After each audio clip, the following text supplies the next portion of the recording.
Our devotion for today is Deeds and Greatness, ang gawa at kadakilaan ng Diyos. Psalm 150 verse 1 to 6 is our scripture reading, and our key verse, Psalm 95 verse 6. O come, let us worship and bow down. Let us kneel before the Lord our Maker. So napakahalaga na tayo ay mag-worship sa Panginoon. At dalawang katotohanan ang siyang maglilid sa atin upang tayo ay sinserong sumamba sa Diyos at mabago yung ating pananaw sa mga problemang nararanasan natin at magkaroon tayo ng pag-asa upang magpatuloy sa kalooban ng Panginoon.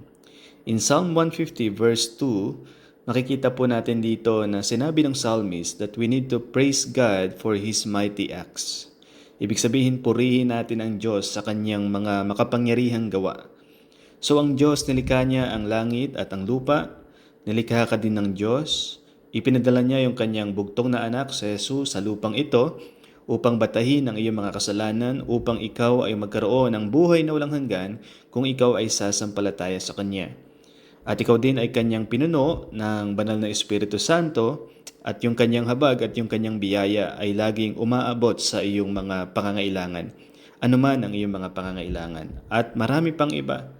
So isipin mo yung mga special times sa iyong buhay na ang Diyos ay sumagot sa iyong mga panalangin. Siya ay nag-provide ng gabay sa iyong mga decisions or sa mga critical situations sa iyong buhay.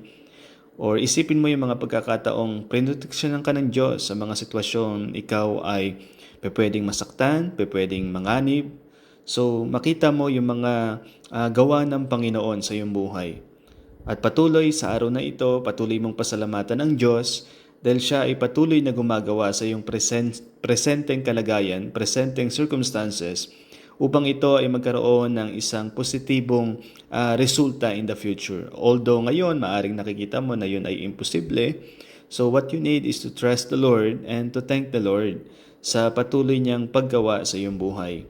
Again, you need to praise God sa kanyang mga makapangyarihang gawa sa iyong buhay. And then, you also need to praise God sa kanyang excellent greatness in Psalm 150 verse 2. So sa kanyang marilag na kadakilaan, napakahalagang purihin mo rin ang Diyos. So ang Diyos hindi nagbabago sa iyo, siya ay lagi nagmamahal, siya ay lagi nagmamalasakit, at siya ay laging gumagawa para sa iyong ikabubuti.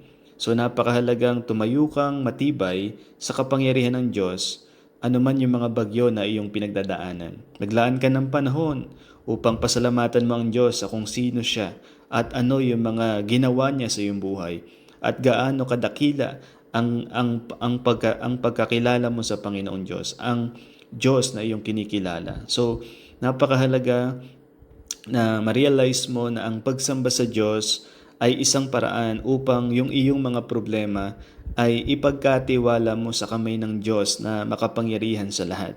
Kaya napakahalaga, matutunan mong magpuri sa Diyos, lumapit sa Diyos, manalangin sa Kanya sapagkat Siya ang iyong malilikha at Siya ang Diyos mo.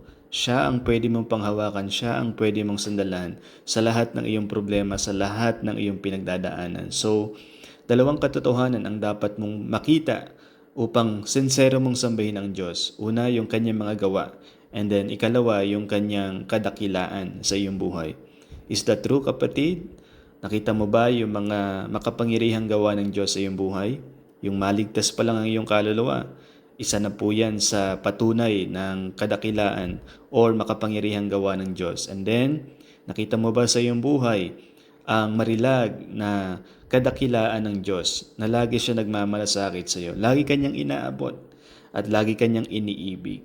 So napakahalaga, you need to thank the Lord today and worship Him sa iyong buhay.